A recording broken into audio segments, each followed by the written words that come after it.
Vermicelli Payasam or the Semiya Payasam is one of the most popular South Indian dessert. Made with only very few ingredients, it is not only very easy to make but is also very tasty too.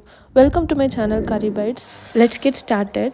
In a heavy bottom pan, add in 1.5 cups of milk and 1 cup of water.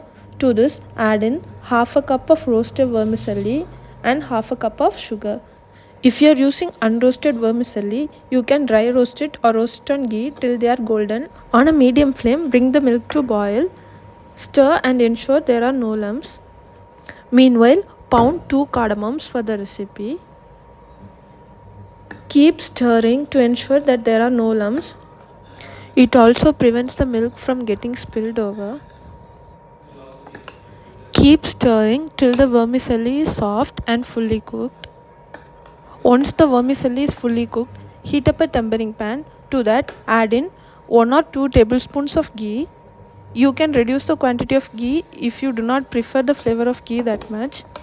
Now, to that, add in about 10 cashews and 15 raisins. Once the cashews are golden and the raisins have puffed up, pour the tempering over the payasam and turn off the flame. After turning off the flame, add in the crushed cardamoms and serve hot. This is one of those sweets that is made in South Indian homes for almost all occasions.